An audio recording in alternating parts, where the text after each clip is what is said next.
Hello. Om Shanti and good evening सभी को। और आज के इस सेशन में हम विशेष संगम युग के बारे में जानने वाले हैं। और संगम युग एक विशेष युग है जो चारों युगों के बाद आता है। और ये वो पुरुषोत्तम संगम युग है जहाँ पर स्वयं परमात्मा के अवतरण का समय होता है।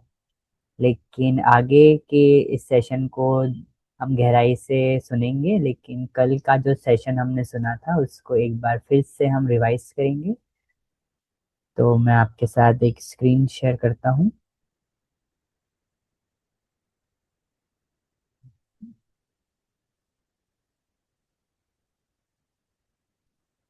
तो कल हमने कुछ परमात्मा के महावाक्य से शुरुआत की थी और उनको जानने का प्रयास किया था कि वो कौन है, कहाँ रहते हैं, कब आते हैं। तो कल हमने ये जाना था कि परमात्मा भी ड्रामा में पार्ट बजाने के लिए आते हैं। वो क्रिएटर भी हैं, डायरेक्टर भी है और मुख्य एक्टर भी हैं। बाबा समझाते हैं कि वह ऊंच से ऊंच पार्टधारी हैं। तो कल हमने ये देखा था कि जैसे हम सब अदृश्य एक्टर्स यहाँ पर ये अलग अलग मनुष्य का शरीर धारण करके ड्रेस पहन के पार्ट बजा रहे हैं, उसी प्रकार से परमात्मा वो भी आते हैं यहाँ पर। और उनका पार्ट होता है गॉड का पार्ट, यानी परमात्मा का, यानी भगवान का पार्ट। तो वो भगवान का पार्ट बजाते हैं और उनका मेन रोल होता है हमें ज्ञान देना, हमें समझ देना, हमें पारस बुद्धि देना, जिस पारस बुद्धि से हम ड्रामा को ड्रामा की तरह देख पाते हैं। तो कल हमने ये देखा था कि ये जो ड्रामा है जिसको नाटक कहते हैं, हम उसके एक्टर हैं। तो बाबा कहते हैं मैं भी एक एक्टर हूँ और मैं भी एक्ट कर रहा हूँ, और मेरा पार्ट है संगम के समय पर, जिसके बारे में हम आज समझेंगे। और उनका कोई शरीर नहीं है, वो एक साधारण मनुष्य के तन का आधार लेते हैं और उनका नाम है शिव। तो कल हमने देखा था कि सत्य ज्ञान के तीन पैमाने होते हैं, आत्मा, परमात्मा और सृष्टि का चक्र। तो अभी तक इन 6 सत्रों में हमने आत्मा क्या है वो जाना, फिर हमने ये जाना कि परमात्मा क्या है, और सृष्टि चक्र यानी कैसे ये ड्रामा चलता है उसके बारे में आज भी हम थोड़ा सा समझेंगे। तो ये सृष्टि का जो चक्र है वो कैसे फिरता है, और उसमें संगम युग ये विशेष युग है जो परमात्मा के द्वारा रचा हुआ समय होता है। ये बहुत विशेष समय होता है जबकि स्वयं भगवान का यहाँ पार्ट प्ले होता है इस ड्रामा में। तो हमने बड़ा नक्शा देखा, तो बड़े नक्शे में हमने देखा कि हम सभी अदृश्य सितारे, अदृश्य अविनाशी दुनिया के मालिक, हम वहां से आए हैं, हम आकाश के हैं। ये वो आकाश है जो इस आकाश से भी परे का आकाश, जिसको अंग्रेजी में कहेंगे हम स्काई बियॉन्ड स्काई। तो ये वो ऐसी दुनिया है जहाँ से हम इस धरती पर आए हैं पार्ट प्ले करने और मेहमान बनकर। तो हम यहाँ मुसाफिर भी हैं, हम एक्टर्स भी हैं, और हम यहाँ प्रेक्षक भी हैं, यानी हम ऑडियंस भी हैं जो इतनी बड़ी फिल्म को देख रहे हैं। तो ये बेहद की फिल्म हमारे सामने नाक के सीध पर ही सामने दिखाई दे रही है, और ये सामने इतनी सुंदर फिल्म हमारे चल रही है। लेकिन अगर हम ये पारस बुद्धि का चश्मा पहनते हैं तब भी हम इस फिल्म को देख सकते हैं, नहीं तो पत्थर बुद्धि से हमको ये फिल्म दिखाई नहीं देती है जो कि सामने ही है हमारे।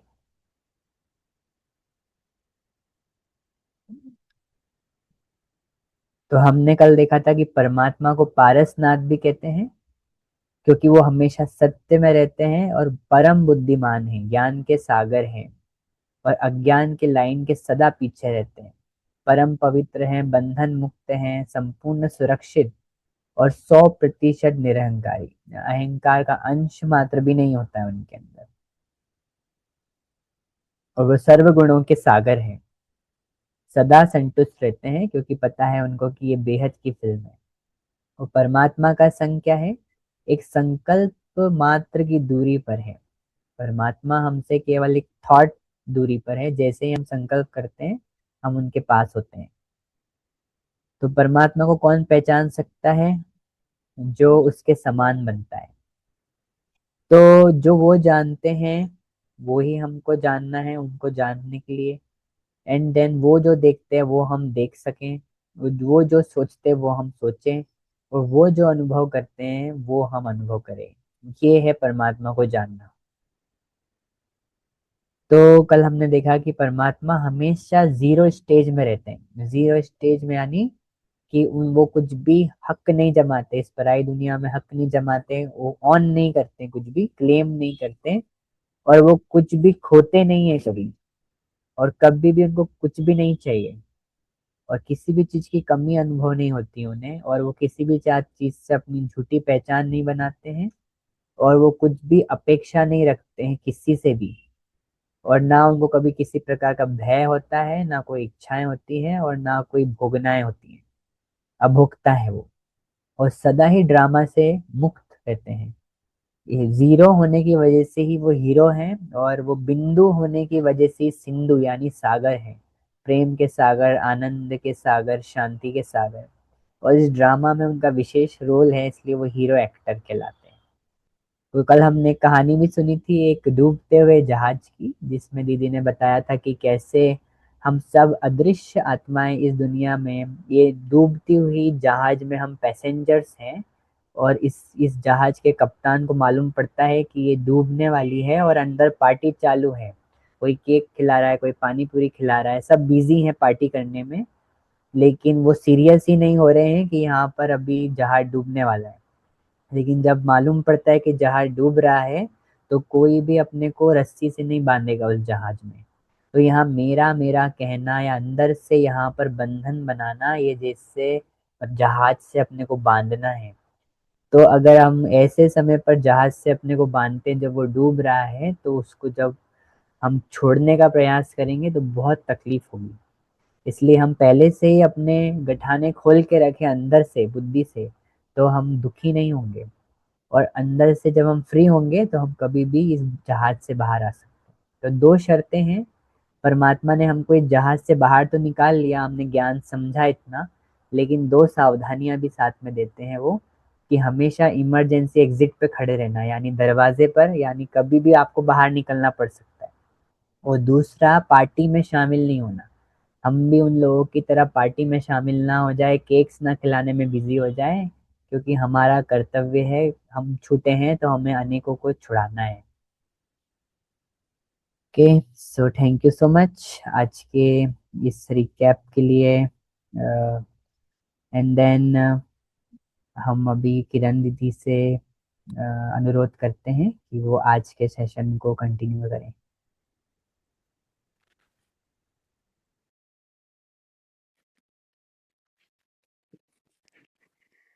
गुड इवनिंग, सभी का वेलकम है। सो कितना मज़ा आ रहा है। हम 3D गेम खेल रहे हैं, और अब खुशी इस बात की है कि ये गेम कैसे खेला जाए। हमें एक्सपर्ट बनाने के लिए बाबा हमारे साथ है, तो हमें बाबा का हाथ पकड़ना है। हाथ पकड़ेंगे तो विजय तो है ही। तो 1 मिनट हम साइलेंस में चाहते हैं, जिसे हम प्रैक्टिस कहते हैं। प्रैक्टिस यानी पारस बुद्धि से देखना। यानी बाबा कैसे देखता है, बाबा को क्या दिखाई देता है। बाबा तो साथ, क्योंकि बाबा की याद है, इसीलिए पारस बुद्धि भी याद है हमें। तो बाबा को साथ रखना है और महसूस करना है बाबा क्या देखता है। बाबा को ये 3D गेम बहुत मनोरंजन लगता है। वो बहुत खुश है उस गेम से, बाहर से देखता है और देख भी रहा है। अंदर उसके फरिश्ते बच्चे, इनविजिबल एंजल्स, किस प्रकार अनुभव कर रहे हैं। और जैसे ही वो एंजल को देखते हैं, तो ये अदृश्य सितारा जो बाबा के साथ ही है, वो भी देख रहा है उसके भाइयों को, और उसे पता है कि बाबा परमधाम का रहने वाला और मैं भी बाबा का बच्चा, वही मेरा सत्य घर। और ये जो दिख रही है अदृश्य सितारे, ये खिलाड़ी इस 3D के फिल्म के, ये भी सभी परमधाम के हैं, सभी बहुत प्यारे हैं। और एक सेकंड में वो परमधाम पहुंच जाता है, बिल्कुल बाबा के पास, दोनों सितारे,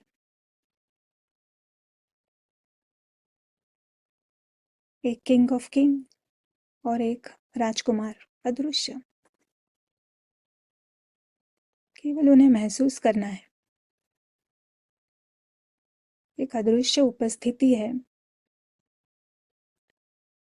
पारस बुद्धि यानी सूक्ष्म बुद्धि, जो इस प्रेजेंस को महसूस कर रही है।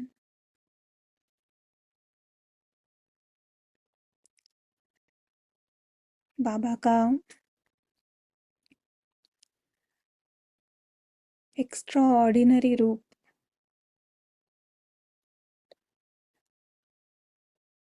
कैसे वो सदा के लिए साइलेंट ब्लिस में है, साइलेंट आनंद, एक सेकेंड भी नहीं छोड़ता है। बाबा को देखते देखते अदृश्य सितारा भी उसी आनंद को अनुभव कर रहा है। इमर्ज करे बाप समान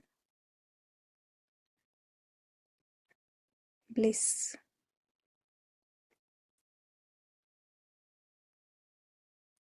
इस ब्लिस में भरपूरता समाई है।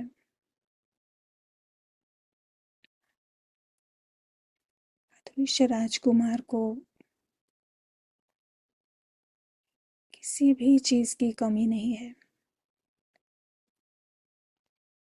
जो कुछ चाहिए वो ऑलरेडी उसका ही है। सारे खजाने स्वयं परमात्मा उसका है।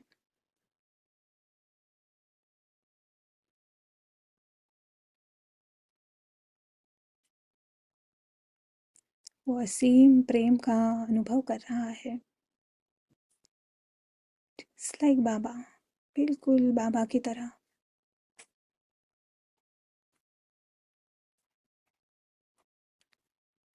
उसे किसी से कुछ नहीं चाहिए,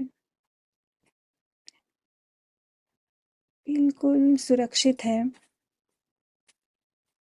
हर हानि से परे है।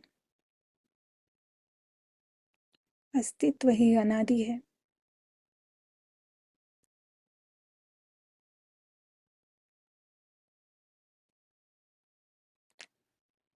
संपन्न है, संपूर्ण है।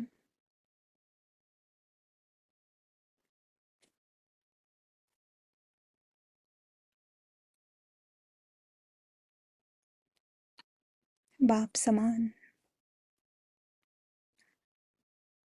फरिश्ता आत्मा।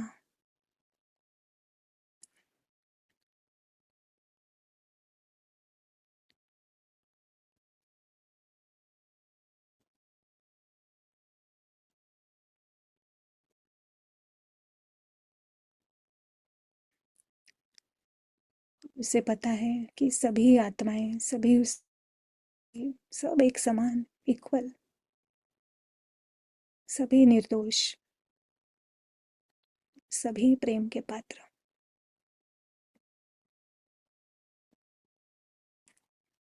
ऐसे प्रेम से भरपूर होकर आत्मा वापस आती है खेल में, खिलाड़ी है। पर अब उसका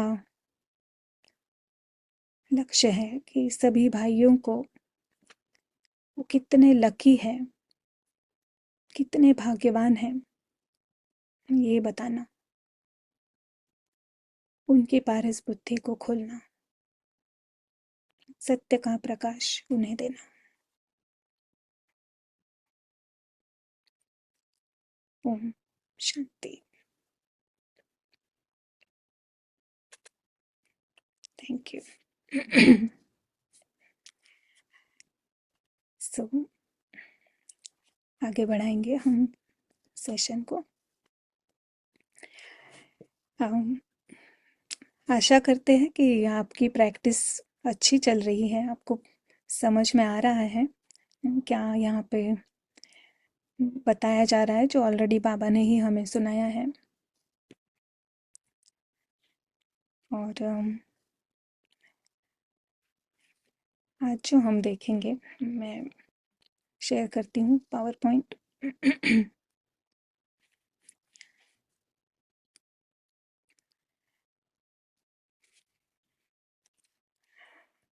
तो जैसे कि हमने देखा कि ये खेल है, ये 3D फिल्म है। तो कोई भी फिल्म होती है तो फिल्म की कहानी होती है, नहीं? फिल्म की कहानी, और फिर कहानी में कैरेक्टर्स, तो जिसे हम सृष्टि चक्र कहते हैं। तो बाबा हमें आकर ये सृष्टि चक्र, जैसे कि ये 3D फिल्म का नाम है सृष्टि चक्र, और बाबा हमें आकर इस सृष्टि चक्र नामक फिल्म का आदि मध्य और अंत सुनाते हैं। बाबा यही मुरली में आकर करते हैं ना, कहानी सुनाते हैं हमें। तो बाबा ने हमें कहा कि इस फिल्म में सबसे पहले होता है सतयुग। इसे हम एपिसोड भी कह सकते हैं। तो पहला है सतयुगी एपिसोड, फिर है त्रेता युग, द्वापर, कलयुग, और फिर अंत में छोटा सा है संगम युग।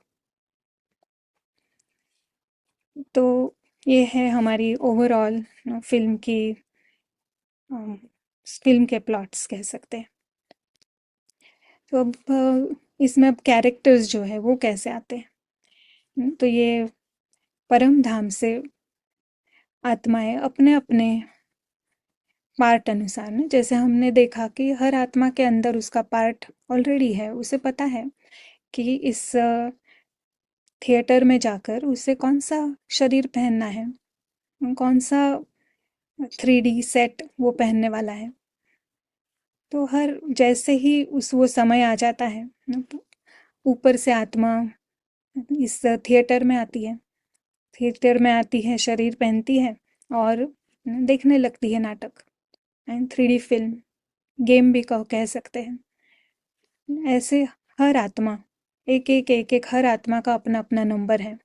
तो थोड़ी आत्माएं जो सतयुग में आती है, और एक बार ये खेल का गेम ऐसा है, एक बार आप इस खेल में आ गए, आपको इतना पसंद आता है कि आप आगे ही बढ़ते रहते हैं ना, आप जाने का नाम ही नहीं लेते। क्योंकि जाने का रास्ता ही काइंड ऑफ बंद है, खेल ही इसी प्रकार है। खेल में एक बार अंदर आते हैं तो खेल के बाहर जाने का रास्ता बिल्कुल वापस जब खेल खत्म होगा तभी मिलता है। तो एक करके आत्माएं आती हैं, और एक शरीर कितना समय पहनेंगे, तो उनको भी उसमें भी नवीनता है।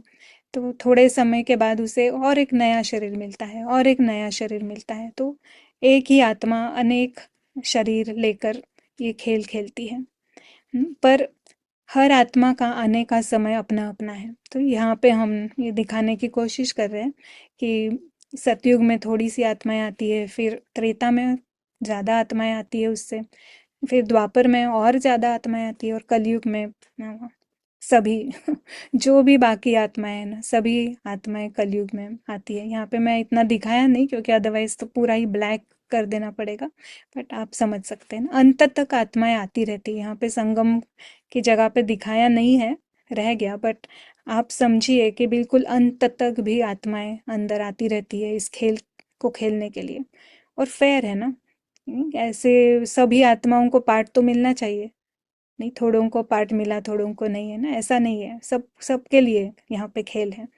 और जब भी आती है आत्मा उसके लिए वो बेस्ट पीरियड होता है, क्योंकि आत्माएं जब आती है तो वो एकदम हाईएस्ट फुल पवित्र स्वरूप में आती है, और जो जब भी आती है आत्मा पहले पहले, तो उसे उसका बेस्ट पीरियड, बेस्ट गेम, एकदम सुख, एकदम खुशी, जीत जीत जीत, ऐसा अनुभव होता है, और वो हर आत्मा को होता है। सतयुगी आत्मा को भी होता है, उसका अलग अनुभव है। बट कलयुग अंत में आने वाली आत्माएं भी इस प्रकार अनुभव करती है, क्योंकि everyone deserves to be happy. अब आगे कैसे, उप्स, आगे कैसे बढ़ते हैं हम? यस। तो जब अब हम ऐसी आत्मा की यात्रा को देखेंगे न, जो सतयुग के बिगिनिंग में ही आई है, क्योंकि कोई आत्माएं होती हैं जो सतयुग के बिगिनिंग में आती हैं। तो बाबा ने हमें कहा है कि सतयुग में जो आत्माएं होती है वो होते हैं देवताएं। सतयुग और त्रेता में है देवताएं, जहाँ पे कोई भी दुख नहीं है, कोई भी चिंता नहीं है, बीमारी नहीं है। और क्या कारण है? क्योंकि वो जब आती है इस सृष्टि चक्र में फर्स्ट टाइम, तो वो फुली सोल कॉन्शियस होती है। तो हम इस सेल्फी को देख रहे हैं यहाँ पे, मन की सेल्फी को, फुली सोल सोल कॉन्शियस। उसको पता है कि मैं इस फिल्म में जो गुड़िया देख रही हूँ वो मैं नहीं हूँ। ये एक खेल है, मैं अलग हूँ, ये खेल में जो हो रहा है वो अलग है। तो वो खेल को बाहर से देखती है ना, उसको पता है मैं प्रेक्षक हूँ। तो फुली सोल कॉन्शियस होने के कारण कोई भी फॉल्स आइडेंटिटी उसने क्रिएट नहीं की है, इसके कारण उसे यहाँ एक्सट्रीम सुख का अनुभव होता है। केवल सुख ही सुख, सुख, शांति, हार्मनी, उत्सव कहो, सब मतलब हाईएस्ट पीरियड होता है। और रीज़न यही है कि वो सोल कॉन्शियस स्टेट में होती है। सतयुग और त्रेता के बीच का जो फर्क है वो यही फर्क है कि यात्रा करते करते उसको पता भी नहीं चलता है कि कैसे आत्मा इस ड्रामा के, इस फिल्म के प्रभाव में आ जाती है, इम्प्रेस हो जाती है। और जैसे ही वो इम्प्रेस होती है तो एक देहभान, हद का मैं, फॉल्स आइडेंटिटी क्रिएट होना शुरुआत हो जाती है। और जैसे ही फॉल्स आइडेंटिटी क्रिएट होती है तो एपिसोड ही चेंज हो जाता है। सतयुग का हाईएस्ट एपिसोड अब त्रेता का उससे थोड़ा कम बेटर ऐसा एपिसोड शुरू होता है। पर वही आत्माएं आगे भी बढ़ रही है। हम एक ही उसी देव आत्माओं की ही हम जर्नी यहाँ देख रहे हैं। फिर त्रेता में भी बहुत सुख है, दुख का नाम नहीं है, सब कुछ राइट, सिर्फ थोड़ा सा ना, थोड़ी सी क्वालिटी कम है। तो जब तक त्रेता अंत आता है ना, तब तक 50% फॉल्स आइडेंटिटीज उसमें आ जाती है। वो जो सेल्फी है वो आधी भर जाती है। और ऐसा एक समय आता है जब फॉल्स आइडेंटिटीज सत्य में से ज़्यादा हो जाती है। यानी हम कह सकते हैं कि जैसे फॉल्स आइडेंटिटीज 51% हो गई, और जो ट्रू आइडेंटिटी है वो 49 हो गई। और जैसे ही ये होता है, यानी वो आत्मा की सोल कॉन्शियसनेस कम हो गई दे बॉडी कॉन्शियसनेस से, तो पूरी ही दुनिया बदल जाती है। यानी आत्माएं अपने को देह समझने लगती है। और जैसे ही आत्माएं देह समझने लगती है तो वो सुख को खोती है, शांति को खोती है। फिर यहाँ पे बीमारियाँ आती है, फिर फॉल्स आइडेंटिटीज भी बढ़ती जाती है, बढ़ती जाती है। और देखते हैं जैसे द्वापर का अंत होता है तब तक आत्मा पूरी तरह से फॉल्स आइडेंटिटीज से भर जाती है। तो ये जो विनाश फोर्स की बात हमने की थी, फोर्थ डे, तो ये विनाश फोर्सेस यहाँ द्वापर युग से शुरू होते हैं। और फिर कलयुग में तो अति में विनाश फोर्स हो रहे हैं। और अब कलयुग अंत में बहुत ही ज़्यादा विनाश फोर्स का एक जैसे तूफान है इस समय।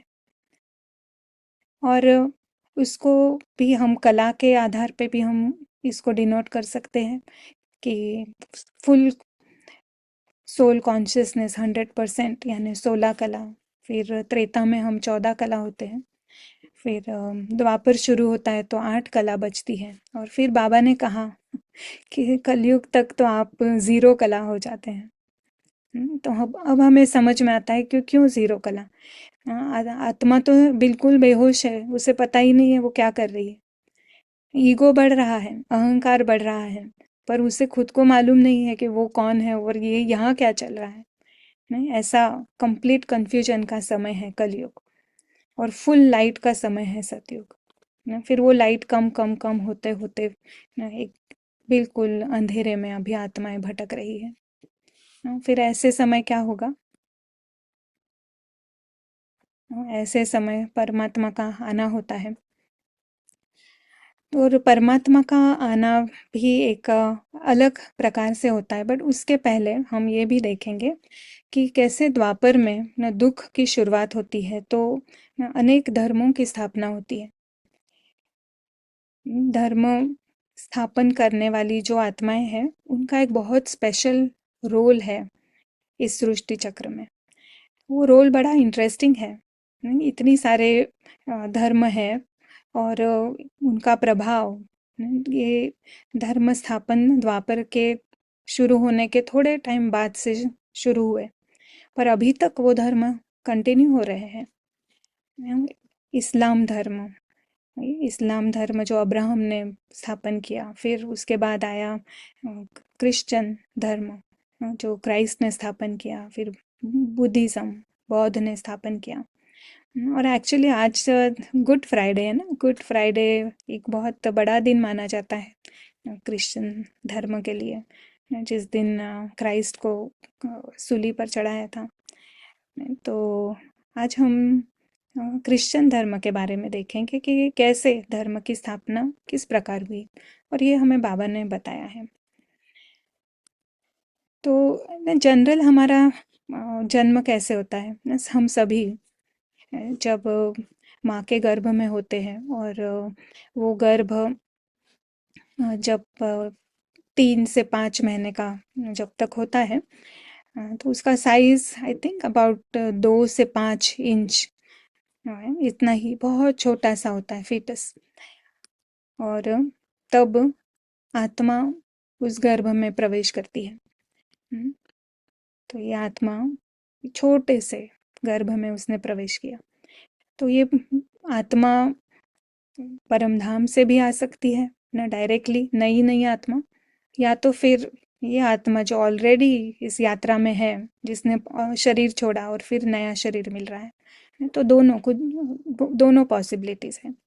तो ऐसे हम सभी नॉर्मल सभी का इसी तरह से जन्म होता है। पर ये जो प्रॉफिट सोल्स है ना, धर्म स्थापक है ना, उनका एक स्पेशल रोल होने के कारण उनका जो जन्म है वो भी एक अलौकिक तरह से होता है। तो उसे ये बाबा ने हमें मुरली में सुनाया कि क्राइस्ट अकेला आया, किसी में प्रवेश कर क्रिश्चियन धर्म स्थापन किया। बाबा की भाषा बिल्कुल कोड लैंग्वेज है। पर हम इसको अभी डिसाइफर करेंगे कि ये क्या, इसका क्या मतलब होता है। फिर बाबा ने कहा, फिर जो क्रिश्चियन धर्म की आत्माएं ऊपर में है वह आती रहती है, अभी अंत में सबको वापस घर जाना है। तो बाबा ने यहाँ कहा कि क्राइस्ट आता है, वो अकेला आता है ऊपर से, और किसी में प्रवेश कर क्रिश्चियन धर्म स्थापन किया। तो अभी इसको किस तरह हम समझेंगे। ये है हमारा परम धाम जहाँ पे आत्माएं हैं।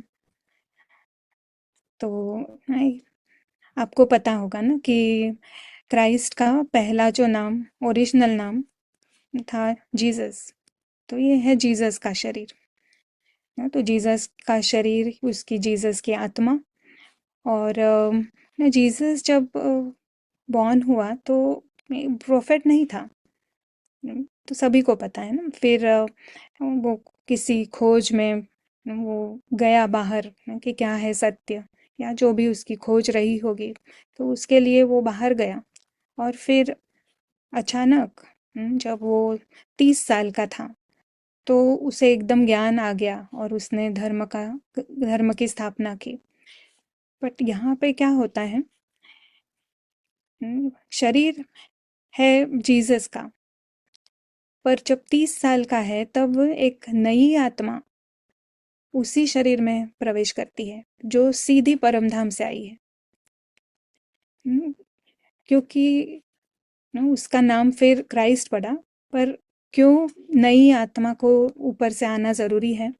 क्योंकि धर्म स्थापन करना ये बहुत बहुत बड़ी बात है, बहुत बड़ा कर्तव्य है।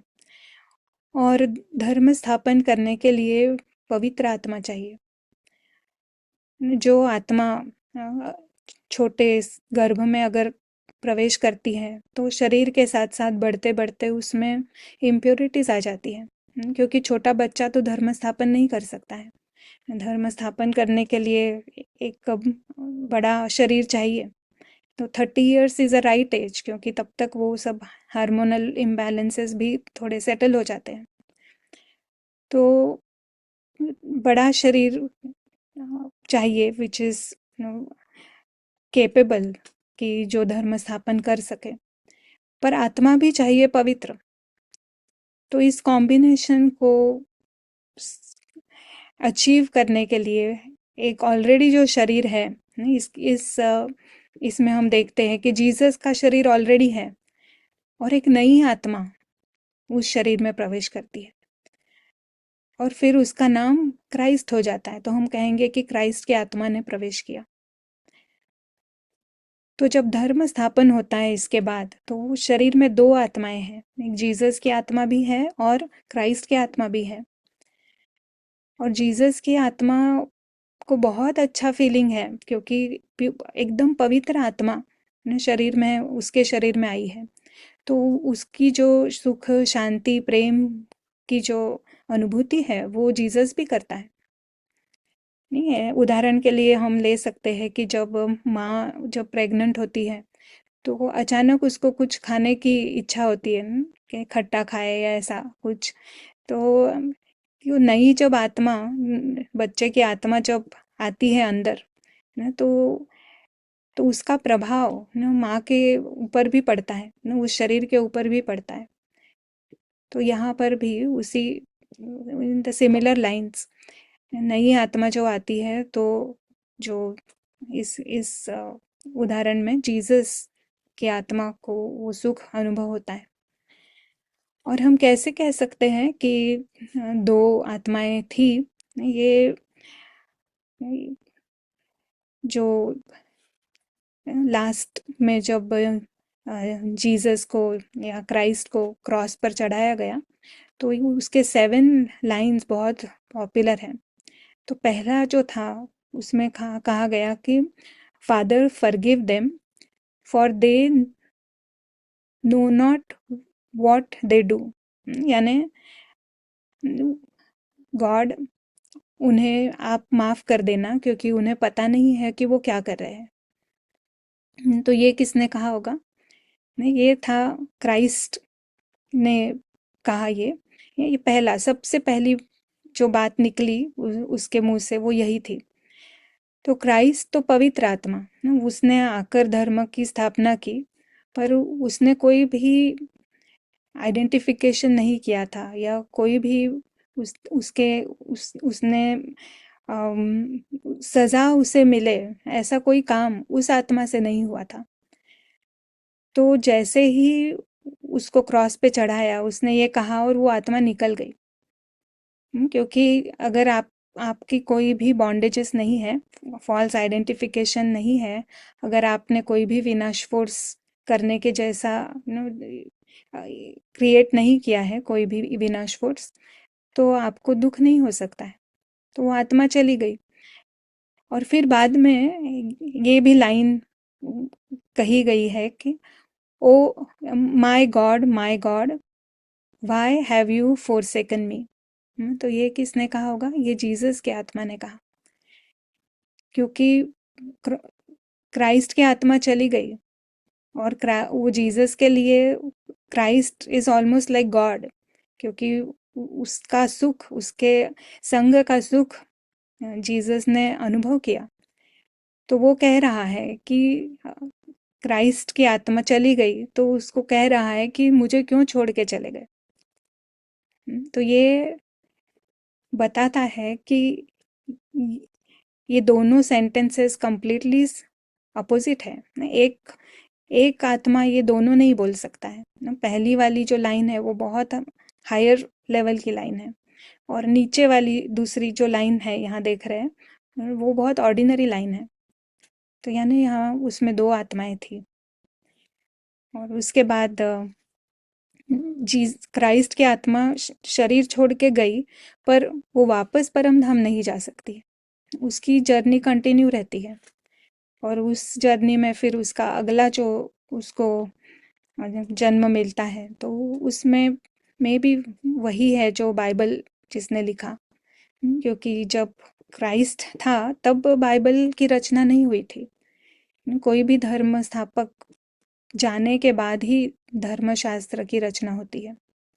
तो इसी प्रकार सेंट पॉल का जन्म शायद क्राइस्ट ने लिया होगा, और फिर उनका कर्तव्य होता है धर्म को आगे बढ़ाना, और जीसस को भी अपना रिवॉर्ड मिलता है उसके अगले जन्म में।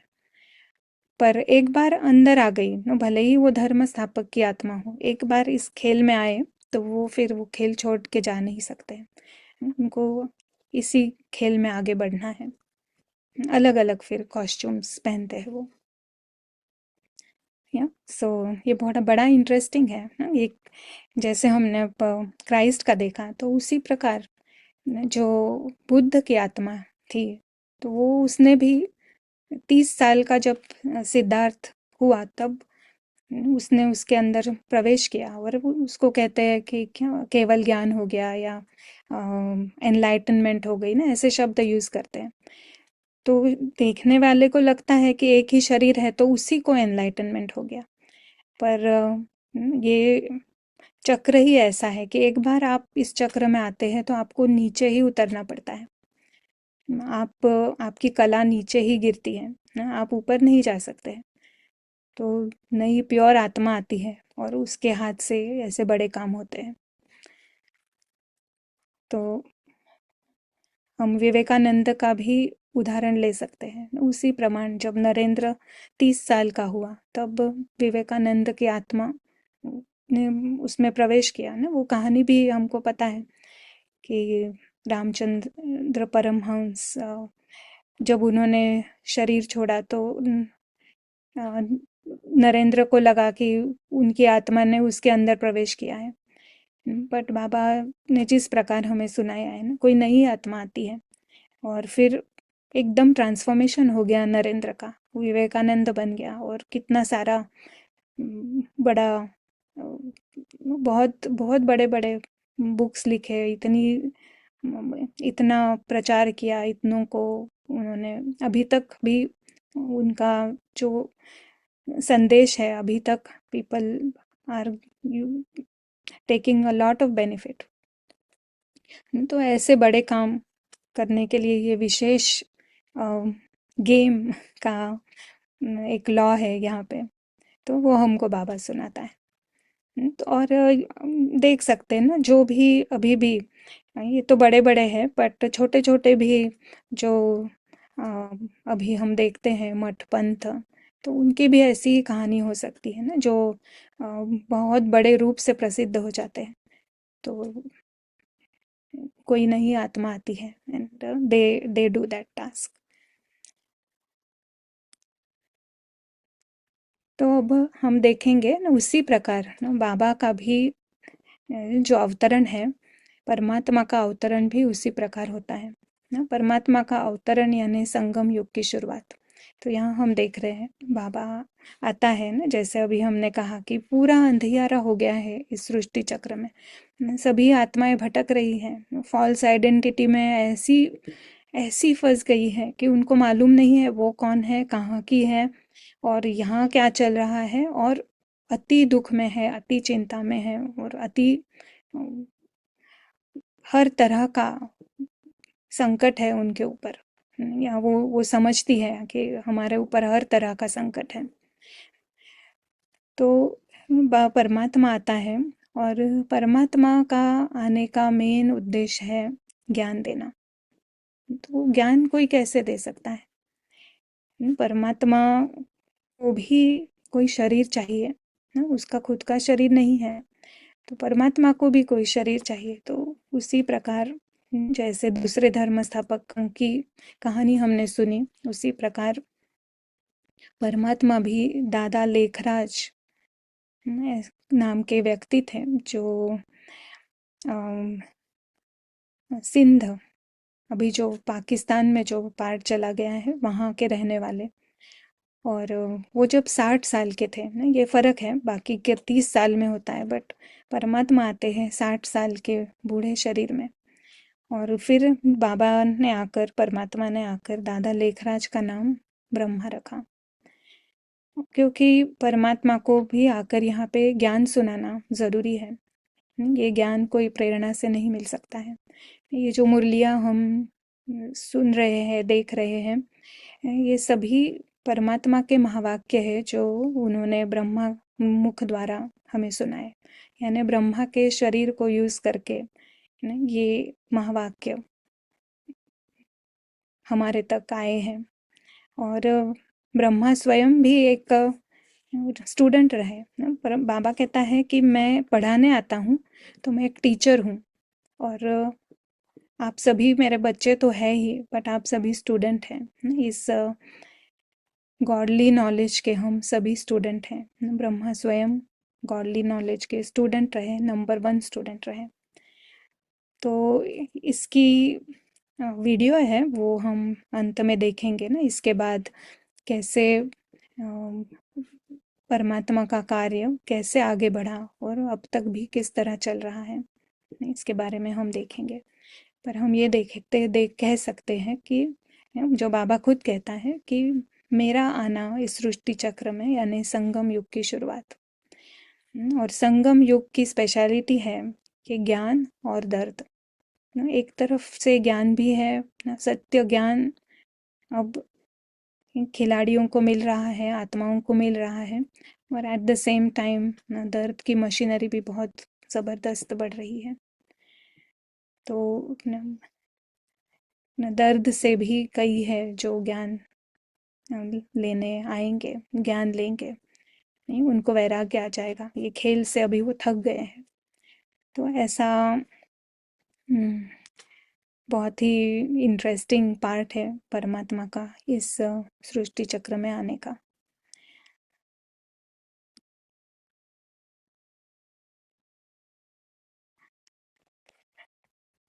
तो अब हम देखते हैं ना, बाबा स्वयं संगम युग के बारे में किस प्रकार हमें सुनाते हैं। तो बाबा ने यहाँ पे कहा कि डबल निशाना कौन सा है ना। अभी बाबा आया है, तो बाबा हमें ज्ञान दे रहा है, तो ज्ञान की कैसे ना, इस गेम को कैसे खेलना है, डायरेक्शन दे रहा है हमें। तो बाबा कहता है अभी निशाना कैसा कौन सा होगा, डबल निशाना। तो अभी खेल की तरह देखते हैं इसे। बाबा ने कहा जो डबल नशा होगा वही डबल निशाना होगा। बाबा नशा शब्द यूज करता है ना। नशा यानी एक होता है जब हम अल्कोहल पीते हैं तो नशा चढ़ता है ना, नशा चढ़ता है यानी दूसरा कुछ सुध-बुध नहीं, नहीं हम अपने अपने ही धुन में।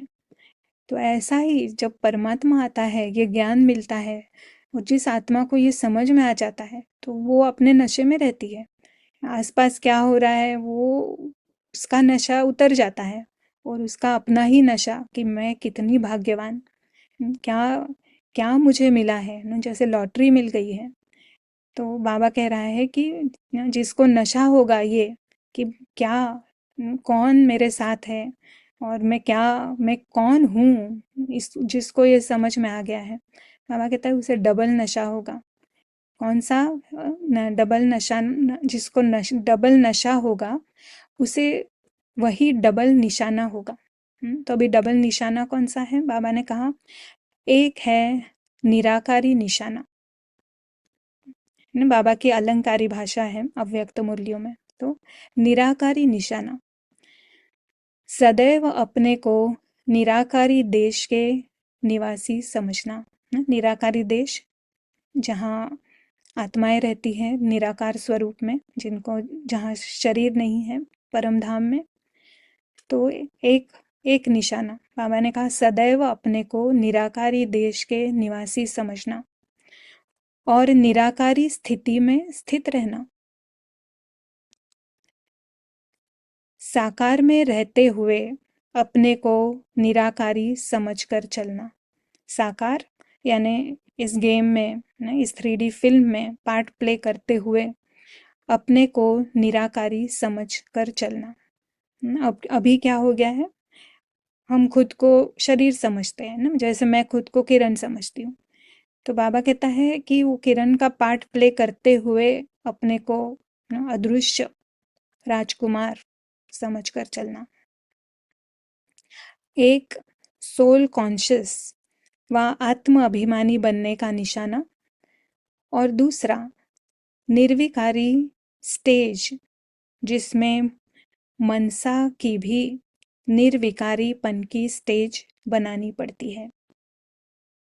तो एक निशाना बाबा ने दिया कि निराकारी यानी सोल कॉन्शियस, यानी होश में है हम कि हम आत्मा है, शरीर नहीं है। और दूसरा बाबा कहता है निर्विकारी। निर्विकारी यानी काम क्रोध लोभ मोह अहंकार सभी से मुक्त। तो ऐसा रहना पड़े, ये दो निशाने। तो एक है निराकारी निशाना और दूसरा है साकारी, यानी पार्ट बजाते हुए भी कोई भी विकार हमें टच ना करे। तो निराकारी और निर्विकारी, यह है दो निशाना। सारा दिन पुरुषार्थ योगी और पवित्र बनने का करते हो ना। जब तक पूरी रीति आत्म अभिमानी ना बने हैं तो निर्विकारी भी नहीं बन सकते। आत्म अभिमानी बनना नहीं, ये बहुत बहुत ही अहम बात है इस गेम को जीतने के लिए। अगर किरण बनकर गेम खेल रहे हैं तो ऑलरेडी हार रहे हैं। तो उस किरण को पहले जागना पड़ेगा। बाबा कहता है जब तक वो, सॉरी, उस आत्मा को जागना पड़ेगा, किरण के पीछे की आत्मा है उसे जागना पड़ेगा। और तभी बाबा कहता है तभी आप निर्विकारी बन सकते हैं। किरण निर्विकारी नहीं बन सकती है। उसके वो आत्मा जब जागेगी तब वो निर्विकारी बन सकती है। तो पहली स्टेप ही है आत्मा को होश में लाना।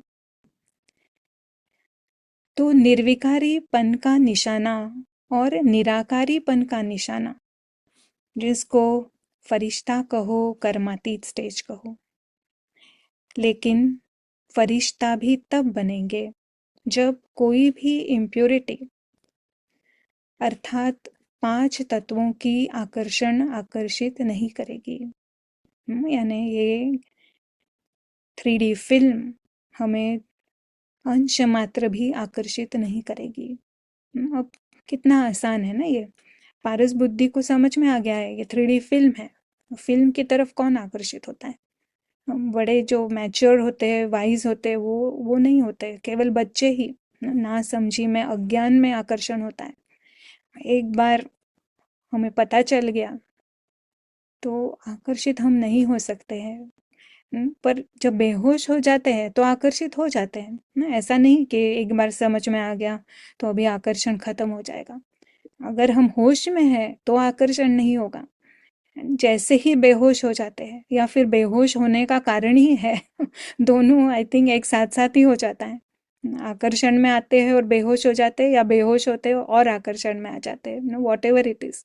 पर जैसे ही अटेंशन जाता है तो अपने आप को जगाना है। नहीं, ये 3D फिल्म चल रही है, मैं अंदर अंदर की पात्र नहीं हूँ, कैरेक्टर नहीं हूँ, मिकी माउस नहीं हूँ। मैं तो अदृश्य राजकुमार।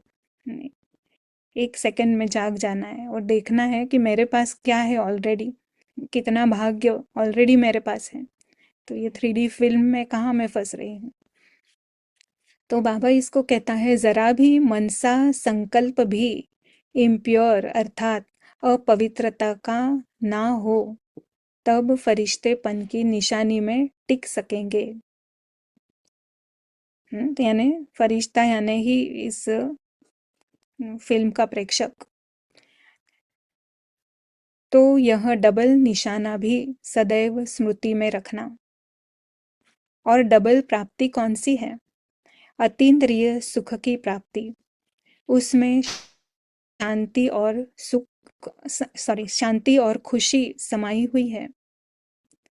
अतीन्द्रिय यानी इंद्रियों के परे वाला सुख।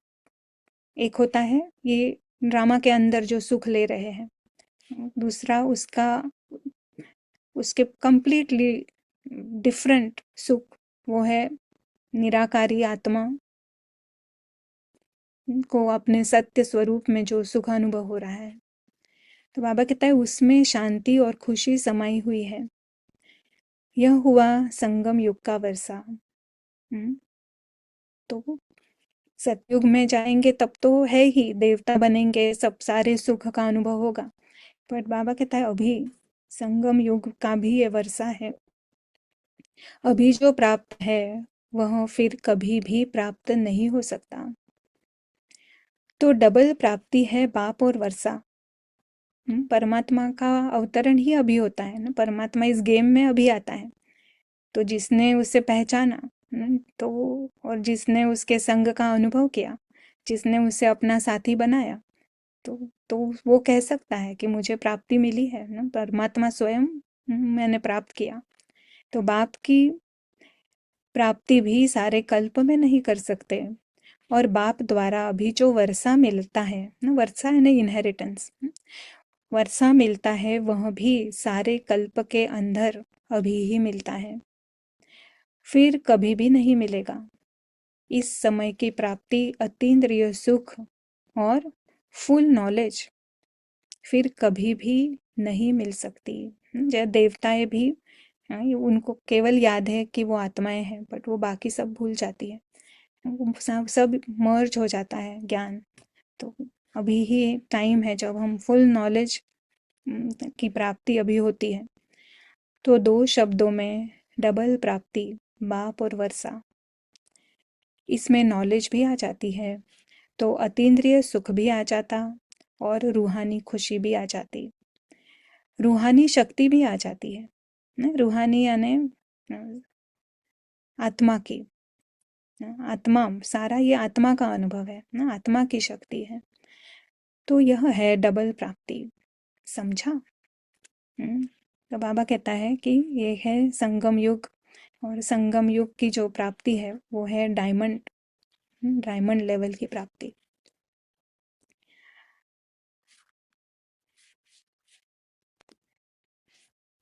तो ये था, बाबा ने हमें संगम युग के बारे में कुछ एक्स्ट्रा बातें जो सुनाई। और सबसे बेस्ट पार्ट कि इसी समय हमें परमात्मा मिलता है, हाईएस्ट आत्मा, जिसको हम बहुत करीब से पहचानते हैं।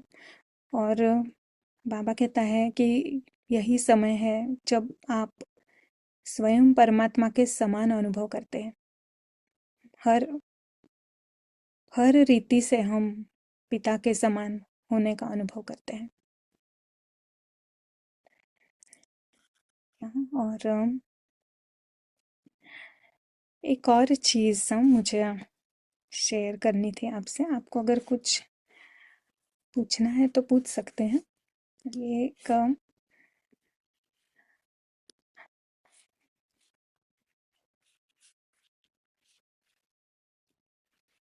ये जो कल्प सृष्टि चक्र जो हमने देखा ना, वो एक अलग तरह से भी दिखाते, वो हमने चक्र में देखा और यहाँ हम सीढ़ी के रूप में देखते हैं। तो ये सीढ़ी में ऊपर है सतयुग, फिर त्रेता युग, द्वापर और कलयुग। और यहाँ पे है तपस्या कर रहे हैं, और जैसे ही उनको ज्ञान मिल जाता है, परमात्मा स्वयं आकर ज्ञान देते हैं। तो जो आत्माएं ज्ञान लेती है वो कलयुग से हटकर संगम युग में चली जाती है। ये सब it's like at the mind level समझना है इसे। अनु कलयुग की फिल्म तो कलयुग की ही चल रही है, बट ये आत्माओं को अभी समझ में आ गया है कि अरे ये तो फिल्म है। तो ये यहाँ पे पार्ट प्ले कर भी रहे हैं, बट उनको एक अलग दृष्टिकोण आ गया है, अलग सत्य की समझ आ गई है। तो फिर यहाँ जो अनुभव हो रहा था या बाकी आत्माओं को हो रहा है, वो उनको नहीं होता है। वो अभी उनका निशाना चेंज हो गया है। उनका निशाना है परमात्मा से ज्ञान लेना, निराकारी होने का अनुभव करना। और ये सब इतना सब चल रहा है, वो चलते हुए भी विकार का अनुभव ना हो। यहाँ पे किसी भी चीज़ से वो आइडेंटिफाई नहीं करे। ये है संगम युग। जो ये कर रहा है, जो इसके इसके लिए जो प्रैक्टिस कर रहा है, नहीं, जो जिसे ये समझ में आया है और उसे वो अम, परमात्मा जो कह रहा है उसके डायरेक्शन पे जो चल रहा है, वो है संगम युग में। तो हमें पता नहीं है हमारे साथ कौन कौन जुड़े हैं, बट अगर कोई नए हैं, फर्स्ट टाइम अगर ये ज्ञान को समझ रहे हैं, तो आपके लिए ये गुड न्यूज़ है कि आपके लिए अब संगम युग शुरू हो गया है। जब कोर्स शुरू किया था तब कलयुग में थे। और जैसे ही हमें ज्ञान समझ में आता है, परमात्मा आया है, ये जब हम इसका हमें निश्चय हो जाता है, तो उन आत्माओं के लिए संगम युग की शुरुआत है। और संगम युग ये सारे ही युगों से ये हाईएस्ट युग है, क्योंकि ये जो सुख है जो अभी हमने मुरली में पढ़ा, वो देवताओं को भी प्राप्त नहीं है। इतनी इसकी महिमा है। तो ना एक ऐसा थॉट आया कि ये कि इसको हम कैसे 3D फिल्म के से कैसे देख सकते हैं। तो आत्मा ऊपर से आई परम धाम से, पहले पहले आती है जब सतयुग सतयुग का एपिसोड चल रहा है। जैसे हम इसे कह सकते हैं कि ये है 3D फिल्म। 3D फिल्म में सतयुग का एपिसोड चल रहा है, और जो आत्मा सतयुगी एपिसोड देखती है ना, वो होती है सतो प्रधान अवस्था में। सत उस समय उसकी वो है सतो प्रधान। सतो प्रधान, और उसके क्या अनुभव होंगे।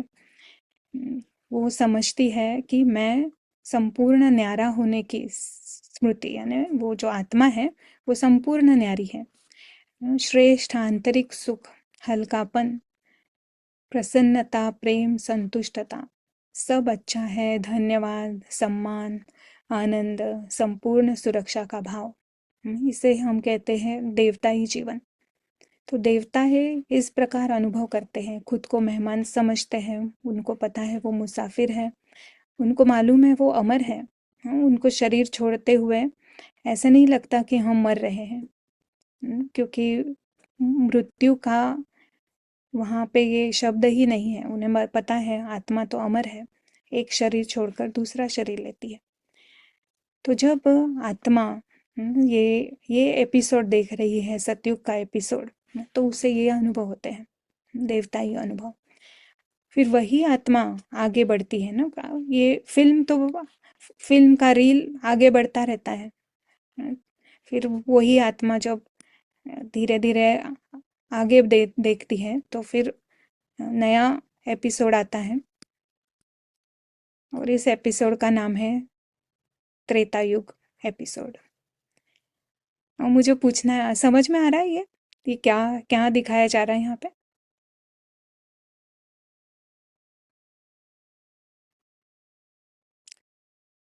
हाँ, प्रीतांश भैया, इज इट क्लियर? या it is very nice. Clear है ना? अच्छा, वेरी गुड। किसी को नहीं क्लियर है तो आप चैट में लिखें। ये नई तरह से दिखाने का एक प्रयास किया है। तो हम कहते हैं कि उसने आत्मा ने लाइन क्रॉस कर दी। कौन सी अज्ञान की लाइन क्रॉस कर दी, वो तो भूल गया कि मैं मेहमान हूँ। और उसको ये यहाँ पे इम्प्रेस हो गई वो ये फिल्म देखते देखते, और उसे लगने लगा कि ये मुझे अच्छा लगता है, कोई चीज़, कोई किसी कोई शरीर, अपना खुद का शरीर। फिर थोड़ा आगे बढ़ती है, फिर वो बहुत अच्छा लगने लगता है। और फिर जब तक त्रेता अंत में आती है तो उसे लगता है मुझे चाहिए। और वो सतो, यहाँ पे जब त्रेता तक आत्मा आती है तो वो सतो होती है, और त्रेता के अंत तक वो देहभान में आ जाती है। और जैसे ही देहभान में आई तो उसकी शांति भंग हो जाती है ना। तो त्रेता अंत तक कोई भी प्रॉब्लम नहीं था, आत्मा को कोई भी विनाश फोर्स का सामना नहीं करना पड़ा। बट जैसे ही खुद को शरीर समझने लगती है तो विनाश फोर्सेस उसके ऊपर फिर वार करते हैं। वो कब होता है? वो होता है द्वापर युग से शुरुआत। तो द्वापर युग में वो द्वापर युग एपिसोड देख रही है। तो उसका उसकी शुरुआत कैसे है? फिल्म से सुख भोगने की शुरुआत। उसे अच्छा लगने लगा ना, उसे चाहिए, अभी लगता है मुझे चाहिए। और फिर वो उसे लगता है तो ज़रूरी है मेरे लिए। फिर वो वो इतना तक आ जाती है कि अब इसके बिना मैं रह नहीं सकती हूँ, और फिर वो मेरा है। तो मेरा है, यानी अटैचमेंट में आ जाती है चीज़ों की, नाम मान शान उसे चाहिए। और रजो प्रधान आत्मा धीरे धीरे धीरे रजो तक पहुंच जाती है। हाँ, देह अभिमान आ जाता है। देह भान था, पर अब देह अभिमान में आ जाती है ना, आइडेंटिटीज क्रिएट करना शुरू कर दी उसने। और फिर आगे है वही आत्मा जब कलयुग में आई। देख रही है कि ये सारा एपिसोड है ना, 3D फिल्म चल रही है। देखते देखते कितना वो कैसे बदल गई। अब यहाँ पे क्या हो गया? एकदम अ, सब कामनाओं से भर गई अनेक अनेक फॉल्स आइडेंटिटीज क्रिएट की उसने ना, झूठा मैं। यहाँ पे जो कुछ है उसको लगने लगा यही ये मैं हूँ, और जो कुछ मेरा है वो भी मेरा एक्सटेंशन है। ऐसे देह अहंकार में आ गई ना। तमो से शुरुआत होती है और आत्मा कलयुग अंत तक तमो प्रधान हो गई। सभी विकारों से सुख, दुख, दर्द, असुरक्षा भाव, तनाव, स्वार्थ, डर, चिंता, हिंसक वृत्ति, ये सारे उसे अनुभव हो रहे हैं। देख रही है, फिल्म देख रही है, 3D गेम में है, बट उसे लग रहा है कि यही मैं हूँ और मेरे साथ ही हो रहा है। इसके कारण उसे इस तरह के अभी अनुभव हो रहे हैं। तो कहाँ उसके देवताई अनुभव और कहाँ उसके अभी ये तमो प्रधान, जिससे बाबा कहता है आसुरी अनुभव है ये। तो हम देवता से शुरुआत हुई हमारी, और हम नीचे उतरते उतरते असुर बन गए। असुर यानी दूसरों को दुख देने वाले ही नहीं, खुद को दुख लेना, इतने चरम सीमा तक का दुख जो खुद अनुभव करता है वो असुरी है। हम्म, तो बाबा कहता है कि सतयुग में होता है, जो ऑडियंस है वो फुल सुख का अनुभव करता है, और वही प्रेक्षक, वही आत्मा जो राजकुमार है, वो अभी ऐसा अनुभव कर रही है, देख रही है फिल्म, पर अनुभव हो रहे उसे ऐसे तमो प्रधान। और फिर आता है अम, संगम युग। संगम युग में ये अनुभव हमारे इस अनुभव की ओर हमें ये ले जाता है। वही तमो प्रधान आत्मा सतो प्रधान बन गई, वही फरिश्ता बन गई। कैसे? इस ज्ञान के डायरेक्शन पर चल के उसे अनादि परमात्मा परिवार उसको उसको ऐसी महसूसता है ना ये। अब अब वो कलयुगी फिल्म देख रही है, बट क्योंकि वो उसके साथ आइडेंटिफाई नहीं करती है ना, उसमें जो मिकी माउस है ना या किरण है, वो उसको मालूम है मैं वो नहीं हूँ, तो मैं कौन हूँ फिर? तो उसे उसे ऐसा ना देख देख रही है फिल्म, बट वो एक्टर है नहीं, उसको ये निश्चय है, ये उसको अंदर से पता है कि मैं एक्टर हूँ, मैं वो नहीं हूँ। पर एक्टर यानी कैसा एक्टर? जो परमात्मा परिवार से बिलोंग करता है, जो अनादि है परिवार, वो एक मेहमान है, मुसाफिर है, एक्टर है, प्रेक्षक है, साक्षी है ना, ये सारे सार रूप में उसे ये अनुभव होता है ना। और जब ये अनुभव होगा ना, तो फिर उसे कोई भी विकार का अनुभव हो नहीं सकता है ना। तो ये है निर्विकारी स्थिति ना, जो वापस आत्मा सतो प्रधान बन जाती है ना, वही है फरिश्ता। तो जैसे क्योंकि ये ज्ञान सत्य है और हमें सिखाने वाला स्वयं परमात्मा है, तो ऐसा डे एंड नाइट का डिफरेंस हमारे अंदर हो जाता है। और फिर वापस ना उसे देवता ही अनुभव होते हैं ना, जो हमने देखा देवता को कैसे अनुभव थे। पर इसके अंदर और एक ऐड करना चाहिए कि देवताई अनुभव प्लस फुल नॉलेज, उसको पूरा ज्ञान है ये क्या चल रहा है यहाँ पर। और सभी के लिए शुभ कामना, शुभ भावना सभी के प्रति अपनापन, करुणा, कल्याण की भावना। कौन सभी के प्रति, यानी ये अंदर जो कैरेक्टर्स हैं उनके प्रति नहीं, और ये कैरेक्टर्स के पीछे जो उसके अदृश्य भाई है उनके लिए ये भावना जागती है, प्रेम जागता है। और वो स्वयं इतना ऊंचा अनुभव करते हुए दूसरों को जगाना, ये उसके अंदर भावना है। और उसका जगे रहना और दूसरों को कल्याण करने की जो अंदर से उसकी जो महसूसता है, उसी से सेवा होती है। तो परमात्मा हमें उस तरह की सेवा के लिए तैयार कर रहा है। तो ये है हमारी संगम युग की वंडरफुल समय जो अभी चल रहा है। और देख सकते हैं हमने कितना कितना बड़ा कितनी बड़ी यात्रा अभी हमने कंप्लीट की है ना। हम अभी बिल्कुल अंत में है यात्रा के ना, खेल खत्म हो रहा है, पर हमें इस खेल को जीत कर जाना है ना। जो जीतता है वो देवता बन जाता है ना, उसे देवता का रोल मिलता है क्योंकि वो डिजर्व करता है जीतना, खुद जीतना और दूसरों को जिताना। जो ये करता है यानी स्व सेवा और सभी दूसरों की सेवा जो करता है वो वापस देवता बन जाता है। तो वो वापस सच्चा सुख अभी भी मिलता है और फिर आधा कल्प उसे उस गहन सुख का अनुभव होता है। तो ये था संगम युग के बारे में। अच्छा, ओवर टू रितांशु भाई। शांति। थैंक यू किरण दीदी, बहुत अच्छे से आपने संगम युग के बारे में डिटेल में बताया। कैसे प्रॉफिट्स आते हैं, मैसेंजर्स आते हैं, और पूरे 84 जन्मों की कहानी। तो हम स्वागत करेंगे, हमारे बीच में डॉक्टर प्रशांत भाई जी जुड़े हैं। डॉक्टर प्रशांत भाई जी कैम्ब्रिज यूके से हैं, और आज हमारे बीच में स्पेशल गेस्ट के रूप में आए हैं। तो प्रशांत भाई जी 45 ईयर्स से ब्रह्मा कुमारी से जुड़े हैं, और ईएनटी सर्जन भी हैं, और देश विदेश में ब्रह्मा कुमारी के सेशंस लेते हैं। और अभी हम प्रशांत भाई जी से सुनेंगे। ओवर टू यू भाई जी। Sure. Hello and good evening. अभी रात का देर हो गई ना भारत में। यहाँ अभी तक इधर लाइट है। देखना चाहते हैं कैम्ब्रिज? कैम्ब्रिज देखना यस, चाहते हैं? यस। ओके, तो अभी भी दिन लाइट है यहाँ, 4:30 बजे। या दिस द रिवर, Yeah, नदी दिखाई पड़ रही है। and people are walking.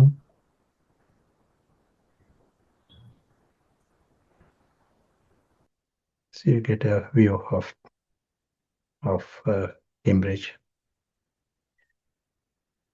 Kiran Ben, tell me just in a sense,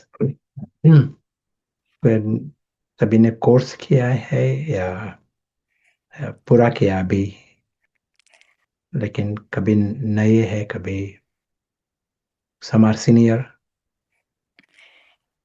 या वेलकम प्रशांत भाई, आपका बहुत बहुत थैंक्स आप आए।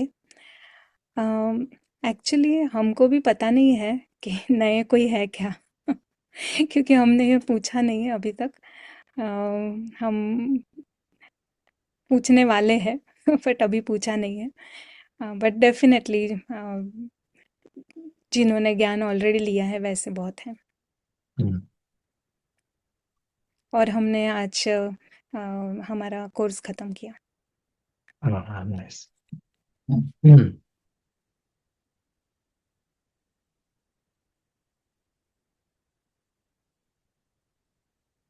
तो मैं सुन रहा था लास्ट 5 मिनट्स डिस्कशन, और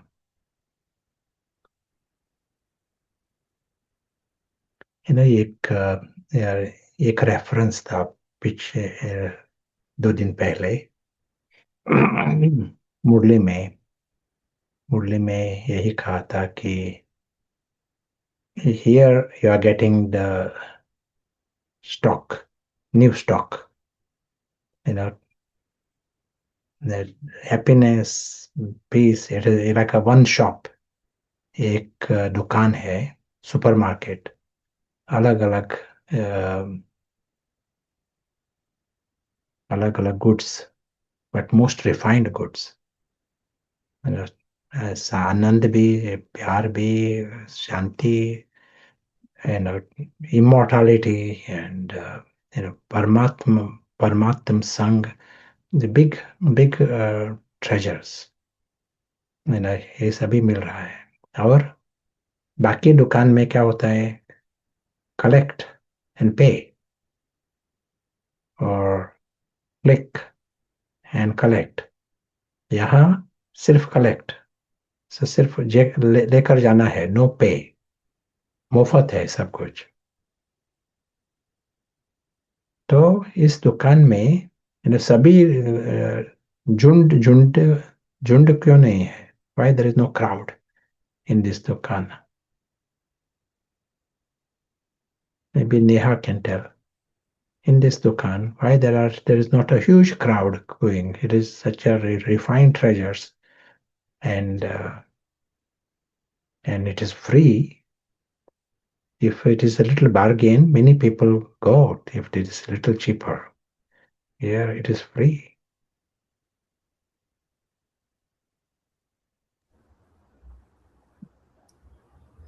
Neha Didi, you can unmute. If your mic is off, please on the mic. आपका माइक ऑन करना होगा। हाँ, Om Shanti. Yeah. I think क्योंकि हमको कुछ पे नहीं करना है, तो इसीलिए हम इसकी कदर नहीं करते, वैल्यू नहीं देते हैं। तो जहाँ हमको कुछ पे करना होता है, इन्वेस्ट करना होता है, तो हम उसकी वैल्यू देते हैं। तो बाबा ने कहा कि यहाँ हर चीज़ है इस दुकान पे, लेकिन भीड़ नहीं है, क्योंकि शायद इसकी हम अभी कदर नहीं जानते हैं, क्योंकि यहाँ पेमेंट नहीं है, सिर्फ लेना ही लेना है। That is why I think, इसीलिए यहाँ भीड़ नहीं है। Yeah. और एक बात क्या है, चिंटी है ना, एंट, उसको एक हीरा दिखाया, है ना, डायमंड, तो उसको पहचान नहीं होती है, डायमंड, वैल्यू ऑफ डायमंड। इस चिंटी को चाहिए सम स्टिकी शुगर, वो वहां उसका लक्ष्य होगा, डायमंड की तरफ लक्ष्य नहीं होगा। एक गधा है, गधा को घास चाहिए, उसको हीरा मूल्य नहीं होगा, है ना। और ह्यूमन बीइंग्स, उनको क्या चाहिए? सभी ह्यूमन बीइंग्स है ना, सारी, उनको क्या चाहिए?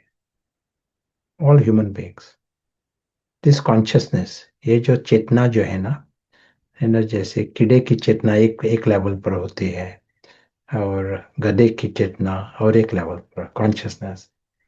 Human beings, what are we looking for? What do we want?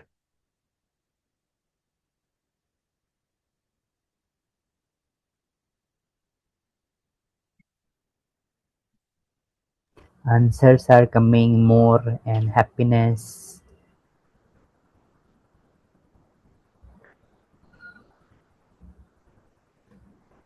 peace, and Tell you the truth, even happiness, they look for gross happiness, not super sensuous happiness. अतीन्द्रिय सुख उनको ये पता नहीं पड़ता. They cannot understand अतीन्द्रिय सुख.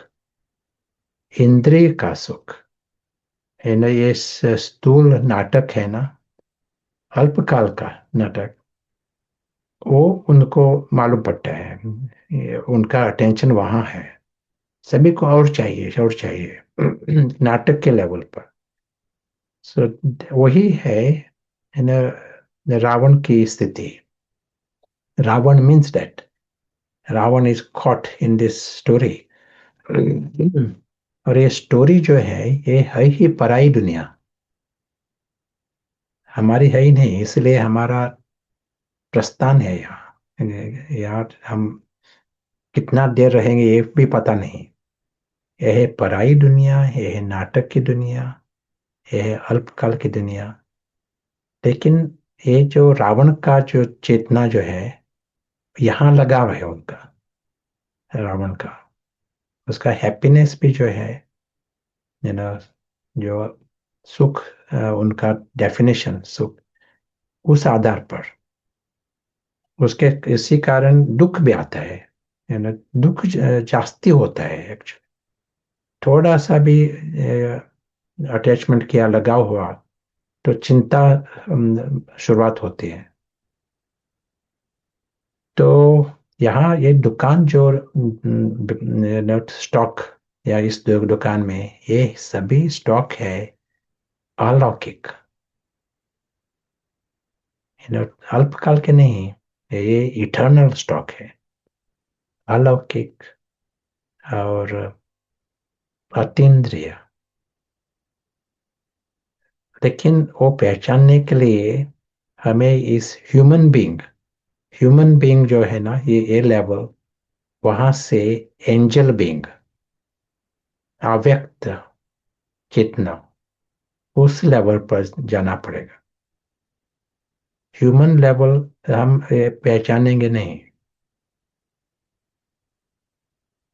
जैसे गधा है ना, उसको कुछ भी और कुछ भी दिया इंटरेस्ट नहीं होता है, उसको चाहिए घास. गधा है ना, whatever you try, it wants grass. You want to give it gold, you want to give it, no, it is not interested. लेकिन ह्यूमन बीइंग जो है उसको चाहिए सोना भी चाहिए, हीरा भी चाहिए. जो इस दुनिया की जो है ना बातें, चीजें, वहां आकर्षण होगा. लेकिन वो फंस भी जाता है क्योंकि ये पराई दुनिया है ना. इसके कारण ये जो हम ह्यूमन बीइंग कहते हैं ना, मोर एक्यूरेट है रावण बीइंग्स, क्योंकि चेतना है रावण की. Consciousness is at the level of Ravan. लेकिन शिफ्ट अभी परिवर्तन लाना है हमें. ये है ह्यूमन बीइंग से angel being. We are a race of angels. जब हम आत्मा आत्मा कहते हैं ना, ये है फरिश्ता आत्मा. सभी आत्माएं, सभी है फरिश्ता आत्माएं, natural.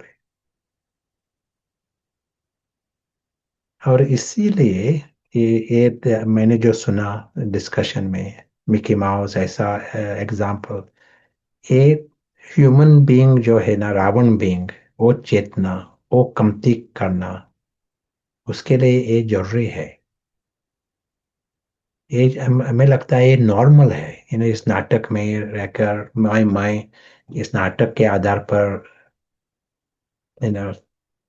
Shamelessly. Ravan is shameless. ये पराई दुनिया है, पराई दुनिया में जाकर मेरा और मैं, ये नहीं, इस आधार पर रहना, इट इज शेमलेस। इसीलिए ये अदृश्य साक्षी जो होता है, it is a shift, from human being to angel being.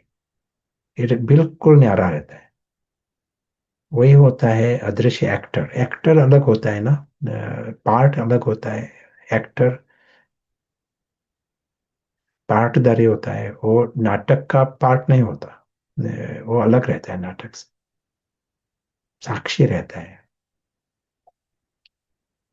इसका प्रयोग 1 मिनट, आधा मिनट, इस जितना हम प्रयोग करेंगे, वो हम इस फरिश्ता जो चेतना है उसको मजबूत करेंगे। और यही चाहिए हमें, ये शिफ्ट चाहिए, चेतना की शिफ्ट। तो एक ये सभी खजाने जो है वो अनुभव करने के लिए सिर्फ ये चेतना चाहिए। और सारा खजाना वो है अविनाशी, और हमारा हक है, क्योंकि वो पराई दुनिया का नहीं है खजाना, हमारा है। हक है, बाप बाप दे रहा है ना, तो हक है हमारा। इस पराई दुनिया में हमारा हक नहीं होता, इसलिए दुख होता है ना, पेनल्टी होती है पराई दुनिया में जाकर मेरा मेरा समझना।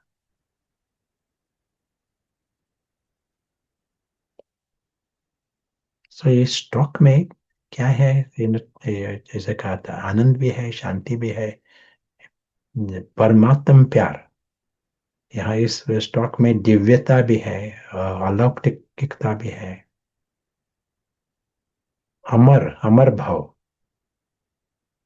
और हानि के परे। ये दुनिया ही है हानि के परे। किसी भी प्रकार के हानि नहीं आ सकते, नुकसान नहीं पहुंचता इस दुनिया में। सुरक्षित, हमेशा के लिए बिल्कुल सुरक्षित। No enemies. सभी परिवार जो है, सभी जो है निरहंकारी और निर्विकारी। दुख है ही नहीं। हम जब कहते हैं ना आनंद आनंद, ऐसा नहीं कि आनंद भी है और थोड़ा दुख भी है। दुख है ही नहीं, अनुभव ही नहीं है किसी भी प्रकार का चिंता, केवल complaint and comparison and no confusion. मुंज ही नहीं है।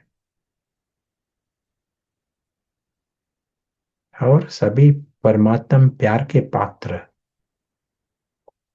सभी, ऑल आर लकी, सभी भाग्यवान। Shift of consciousness, and that is a nice secret, huh? So we will hear from you,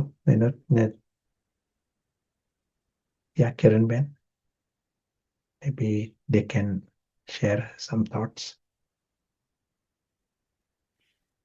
Yeah, it will be really nice. कोई mic में आकर बोलना चाहता है तो इट विल बी गुड।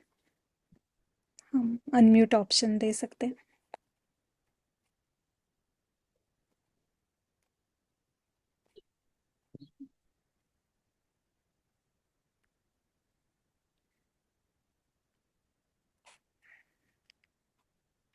कितनी बड़ी शिफ्ट है ये। जो पूरा ही अज्ञानता के कारण कुछ कुछ भी समझ में नहीं आ रहा है। जो कुछ दिखाई दे रहा है, जो कुछ लगता है मेरा मेरा, वो सब कुछ नाटक में है। और ये जो प्रकाश में आने की शिफ्ट है, ज्ञान में आने की शिफ्ट है, उससे कौन से लेवल का खजाना हमें प्राप्त होता है, आई थिंक वो समझना भी हमारे अंडरस्टैंडिंग के परे है। मे बी इसके लिए भी शायद हम वो खजाना लेने जाते नहीं है, माल लेने जाते नहीं है, क्योंकि हमें उसका कुछ अनुभव ही नहीं है। हम सोच ही नहीं सकते हैं कि वो क्या चीज़ है।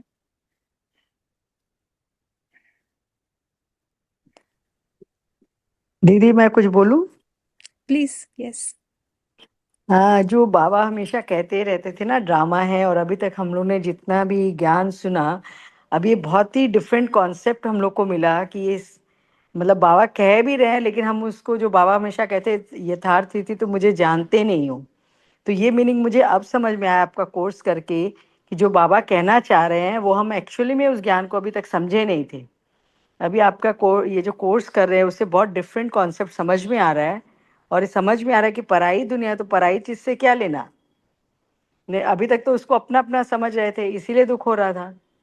तो ये बहुत अच्छा लग रहा है, लेकिन ये लग रहा है कि अभी इसको और जानना बहुत जरूरी है, और प्रैक्टिकल अनुभव करने के लिए इसके लिए बहुत वर्क की जरूरत है। वो थोड़ा सा आप और कराएंगे तो बढ़िया रहेगा।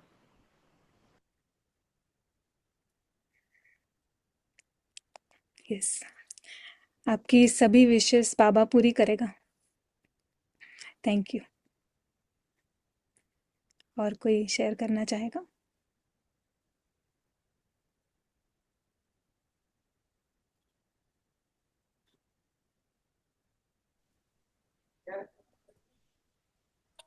Can I say something? Yes, go ahead brother. या मेरा नाम दिलीप देशपांडे है, मैं नया हूँ इसमें। मेरे बेटे ने मेरे को मोटिवेट किया है ज्वाइन करने के लिए, इस प्रोग्राम में ज्वाइन किया है। नहीं, ये तो आपने बहुत अच्छा अच्छा बताया, पूरा 7 दिन मैंने अटेंड किया है। और आज जो अभी भाई साहब जो बता रहे थे यूके वाले, उनका क्वेश्चन बहुत रिलेवेंट है कि अगर ये इतनी अच्छी बातें हैं तो we should have lot of proud here but we don't have many people. तो आई थिंक बात वही है कि हमें पता नहीं है कि ये जो अतीन्द्रिय सुख, जैसे ये शब्द आपने यूज किया, इंद्रिय सुख और अतीन्द्रिय सुख, उन्होंने एक उसको अ, अच्छा एक एक्सट्रीम वर्ड दिया, रावण की चेतना। उन्होंने एक अच्छा कहा, रावण की चेतना वाला इंद्रिय सुख है, और जो आपने बताया वो अतीन्द्रिय सुख है। तो वो हमें पता ही नहीं है, जो इसमें ज़्यादा जिनको ज़्यादा जानकारी नहीं है कि ये अतीन्द्रिय सुख का क्या लॉन्ग टर्म या इटर्नल क्या इसका बेनिफिट है, वो आई थिंक हम रियलाइज ही नहीं कर पा रहे हैं। आई थिंक वो मेरे को लगता है, इसलिए ज़्यादा इसमें टेकर्स नहीं है। पर ऐसा नहीं एक्चुअली, जैसे कि हम माउंट आबू भी ले गए थे हमारे बेटे हमको, तो हम उन्होंने देखा कि हजारों लोग वहाँ पूरे देश भर से और विदेशों से भी आए थे। तो इस कोर्स में भले ही आज कम है, लेकिन पहले 3 दिन तो काफी 70-80 लोग मैंने देखे हैं। तो ऐसा रिस्पांस अच्छा है, और जो लोग बैठे हैं इसका मतलब कि उनका कुछ ना कुछ इंटरेस्ट इसमें है। तो मेरा ख्याल है कि हमारे ज्ञान चक्षु कुछ कुछ खुल रहे होंगे, तभी हम यहाँ, हमको ये इंटरेस्टिंग लगता है। धन्यवाद। ओम शांति। दीदी एक चीज और बोलूंगी। बोलूं? हाँ, बिल्कुल। जो मैंने अभी कहा था, अभी actually day to day life में इसको कैसे बहुत प्रैक्टिस में लाएं हम, थोड़ा सा उस पे और आप कुछ बोलें तो अच्छा रहेगा। वैसे तो आपने बताया ही है, लेकिन थोड़ा और क्लियर चाहते हैं। स- हमारे साथ प्रशांत भाई हैं, तो हम उनसे सुनेंगे। ये गोल्डन अपॉर्चुनिटी है। यस यस, प्रशांत भाई से। Kiran, what exactly is the ये डे टू डे लाइफ में इसका कैसे प्रयोग किया जाए, जो भी हमने ज्ञान सुना उसका।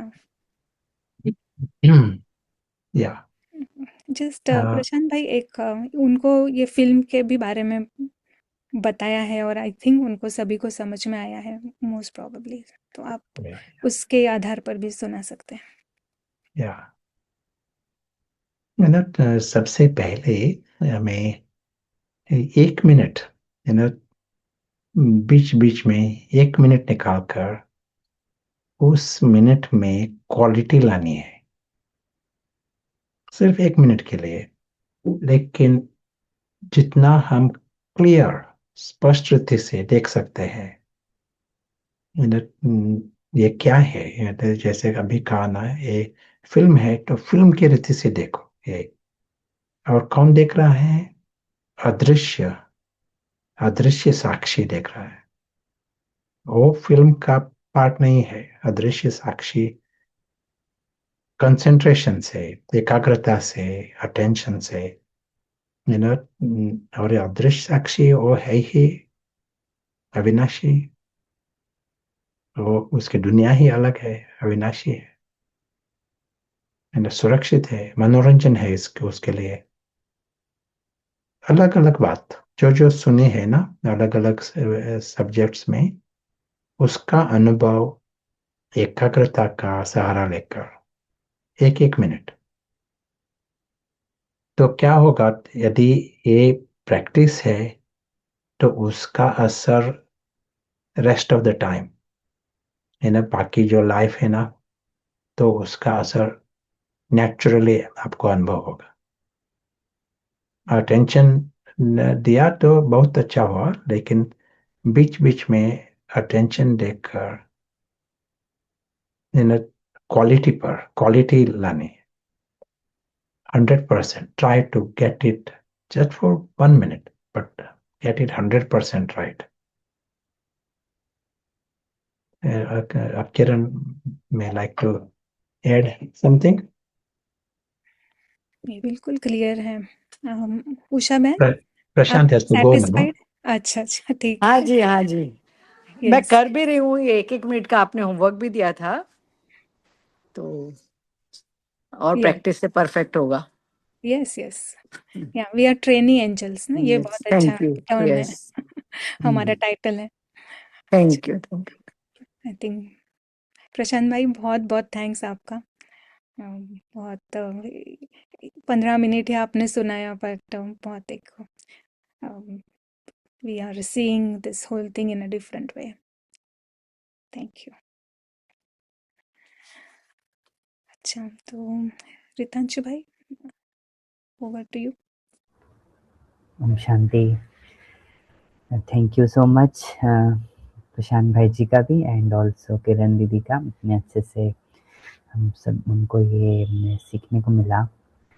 और आज हमने संगम युग के बारे में जाना कि कैसे परमात्मा आते हैं और आकर हमें ज्ञान से जागृत करते हैं, ताकि हमें सजाएं ना खाना पड़े। सजाओं के बल के बगैर ही हम प्यूरिफाई होकर वापस जा सकें। So, Didi, are we going to play the video of history, or we will send them? या मे बी अभी टाइम अप हो गया है, तो मे बी हम व्हाट्सएप Next ग्रुप part. में भेजेंगे। तो ये जो वीडियो है, इसमें ब्रह्मा बाबा के तन में जब से परमात्मा आए, और कैसे ब्रह्मा कुमारी इस संस्था आगे बढ़ी, कैसे ये ज्ञान सब तक पहुंच रहा है, तो उसकी हिस्ट्री ये इस वीडियो में आप देख सकेंगे। क्योंकि जिस ऑर्गेनाइजेशन से आप जुड़े हैं, तो उसके बारे में पता होना, इट इज़ योर राइट। तो आप ज़रूर उसे देखें, जो भी नए हैं, जो जानते नहीं हैं।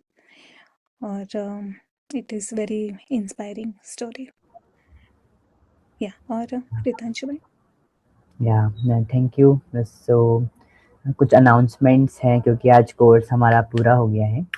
तो हम ये 3 दिन का एक फॉलो अप सेशन कहें या एक्सटेंशन सेशन कह सकते हैं इसको, कि हम 3 दिन और कंटिन्यू करने वाले हैं किरण दीदी के साथ ही इसी वक्त में, शाम को 8 बजे। और इसमें हम अभी परमात्मा के महावाक्यों को गहराई से समझेंगे कि परमात्मा बाबा हमको कैसे ज्ञान दे रहे हैं, एंड उस ज्ञान की गहराई को हमको समझना, जो हमने कोर्स किया है पूरा, उस कोर्स के आधार पर इस ज्ञान को हम बहुत डिटेल में समझेंगे दीदी के साथ। और साथ ही आप सभी के लिए एक फीडबैक फॉर्म भी बनाया गया है, जो आपको लिंक में शेयर किया जाएगा and also in the group. तो ग्रुप में ये शेयर किया जाएगा। आप सभी से रिक्वेस्ट है कि आप इस फॉर्म को ज़रूर फिल कर सकते हैं अपना टाइम निकाल कर। लिंक ग्रुप में भी शेयर की जाएगी, यहाँ पर चैट बॉक्स में भी दी गई है, तो आप इसको आराम से शांति से भर सकते हैं। एंड ऑल्सो आप सभी का बहुत बहुत शुक्रिया। आपने 7 दिन लगातार इस कोर्स को सुना इतनी धैर्यता से, आपने नोट्स भी बनाए होंगे। तो लास्ट में हम यही कहना चाहेंगे कि ये जो ज्ञान है, ये ज्ञान जितना हम सुनते हैं और साथ में इसकी प्रैक्टिस करते हैं, तो प्रैक्टिस करने से ही इसके अनुभव हमको होते हैं। अभी तो हमने ज्ञान सुन के अच्छा फील किया, बट जब हम इसकी प्रैक्टिस चालू करेंगे कि सच में ये फिल्म चल रही है, ये अनुभव होने लगेगा हमें। एंड जब हम सच में वो अदृश्य आत्मा की स्मृति में आएंगे, उसके खजानों को अनुभव करेंगे, जिसको आज प्रशांत भाई जी ने बोला कि ये सामान कितना वैल्यूएबल इस दुकान में मिलता है, यहाँ पर ही मिलता है ये नॉलेज, ये हीरा मिल रहा है हमको। उसकी वैल्यू को हमको समझने के लिए इसको और गहराई से अनुभव करना है। उसके लिए प्रैक्टिसेस जो होमवर्क बताएं, भाई जी ने भी बताया ना, अभी 1 मिनट का अभ्यास, हम 1 मिनट 2 मिनट निकालें बार बार, और उसमें हम इस ड्रामा को ड्रामा की तरह देखें और फिल्म की तरह देखें, और अदृश्य आत्मा वो देख रही है इस फिल्म को, ऐसा अनुभव करें। एंड ऑल्सो कुछ कमेंट्रीज भी आपको शेयर की जाएगी ग्रुप में, तो आप उसको सुन के भी उसकी हेल्प लेकर उन अभ्यास को कर सकते हैं। तो अभी समय हो गया है, तो हम सभी आज का सेशन यहीं समाप्त करते हैं, और कल मिलेंगे फिर से 8 बजे। तो आप हमें आशा है कि आपको ये जर्नी हमारे साथ बहुत ही स्मूथली आपने किया इस जर्नी को, और हम कल से मुरली परमात्मा के महावाक्यों को सुनेंगे। एंड एट लास्ट किरण दीदी, आपको कुछ कहना है एट लास्ट? या सभी को थैंक्स और बेस्ट विशेस। और अगर कोई प्रश्न है तो वो भी हम ले सकते हैं नेक्स्ट 3 दिन में। सो प्रश्न और कोई क्लैरिटी कम है और समझना चाहते हैं तो वो भी लेंगे, और बाबा के महावाक्य भी हम सुनेंगे। ठीक है, थैंक यू सभी को, मिलेंगे वापस कल। ओम शांति। ओम शांति। और रितांशु भाई का भी बहुत बहुत थैंक्स, बहुत अच्छी तरह से मैनेज कर रहे हैं बाबा, सब कुछ। थैंक यू ओम बाबा, शांति। एंड थैंक यू किरण दीदी।